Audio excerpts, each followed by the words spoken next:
Here's your WNEM TV5 News Update. Good evening, everyone. I'm Meg McLeod. Here's a quick look at the stories we're following tonight. Homicides continue to rise across the country. Recent data shows 66 major cities with a 21% increase in the first half of this year compared to 2020. The rise in homicides continues a trend that started with social unrest in May of last year. That rise is also being seen in areas of mid-Michigan, like the city of Flint, where gun violence has become such an issue that the mayor declared a state of emergency last month. But the violence hasn't stopped, with multiple shootings claiming several lives over the weekend. The mayor and chief of police provided an update to the crime emergency this afternoon. We will be shutting public parks down inside the city of Flint at 9 p.m. That is a new mandate. We'll be signing that order here shortly. Public parks will be closing at 9 p.m. every day, Monday through Sunday, throughout the week, to make sure that we won't have any nefarious activities brewing in those parks in which we saw the deadly engagement in Broome Park last night. A body of a local woman discovered in Hemlock. The Saginaw County Sheriff's Office says a 55-year-old woman was found dead on Swan Creek Road over the weekend, and a man is in custody. The Sheriff's Office is not yet releasing the names of those involved.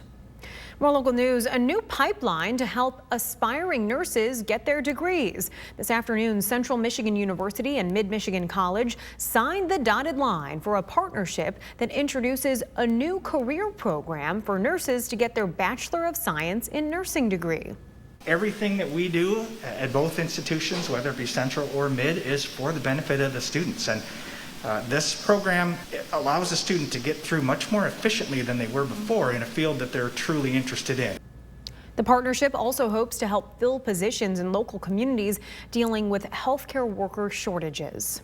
And now here's Brian with a look at our forecast. Thanks very much, Meg. And of course, it was a hot and humid start to the work week on Monday, and already that heat and humidity has been flaring. Plenty of shower and thunderstorm activity. But unlike a lot of the evenings that we had last week, where we would have some showers and storms pop up and then they would fizzle out pretty quickly once the sun set, that is not expected to be the case tonight. As we see here on the First Warn 5 Sky Tracker, we have an area of low pressure connected to a second one in Wisconsin, the second one back over the Dakotas. It's this first one that's going to very slowly kind of pinwheel its way across the lower peninsula as we head into the next 12 to 18 hours or so, basically through about midday on Tuesday. End result is, with all the warmth and all of the humidity that will still be in place tonight, combined with the passage briefly of a warm front, the low is going to have more than enough energy to keep fueling hit or miss showers and thunderstorms throughout the overnight period. But thankfully, most of the chance for severe weather, isolated as it already is, will tend to drop off pretty quickly after the sun goes down. Here's what we're up against, though. Hour-by-hour forecast at 8 p.m. showing a relative lull in the action. Things are actually trending quieter early this evening, but that quiet is not going to last. Let's make that abundantly clear. Excuse me. By about midnight, we'll see this latest cluster of storms on the west side of the state roll in around, say, the Clare, Houghton Lake, and even up toward Higgins Lake areas, possibly even as far in as West Branch, and that'll continue on a northeasterly march until about 2 a.m. when it clears out of the area. But then take a look at the west side of the state again. More showers and thunderstorms continuing to fire in that same hit or miss fashion throughout the overnight period between 2 to the 5 o'clock hour. We still see some heavy downpours coming on through. If you're an especially early riser, you may get jolted out of bed a little bit earlier by these passing storms very early tomorrow morning. Good news is that a lot of that activity does look like it will get out of here for the morning commute, but at least until about lunchtime tomorrow, we're going to continue to see activity like this, where it trends in more to an isolated shower and storm expectation. Heading toward midday, we'll see a few stragglers left over in parts of the thumb, and then they'll get out of here around mid-afternoon. We'll actually break into some sunshine between 3 p.m. and 6 p.m. tomorrow, but then heading into tomorrow night, you see around 9 p.m., new cluster of showers and storms emerges from Lake Michigan. We expect more to then pile in behind that as we move into the overnight period tomorrow.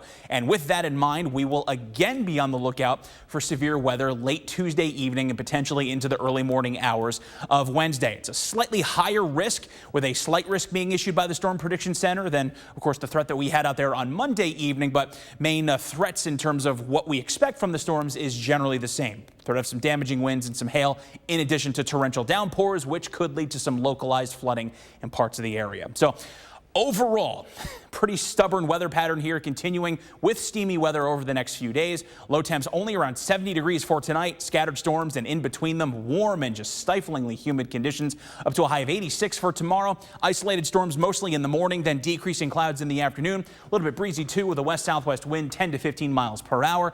We'll do this all over again on Wednesday with another chance for hit or miss storms, high 87. Isolated storms Thursday and into Friday morning, with highs getting back to the low 80s by the end of the work week. And the weekend looking fantastic. Not only do we get the sunshine back and kick the storms out, but the humidity drops and high temperatures take a more pleasant turn back to the upper 70s. Remember to tune into WNEM TV5 on air and online 24/7 for the latest news, weather, and information.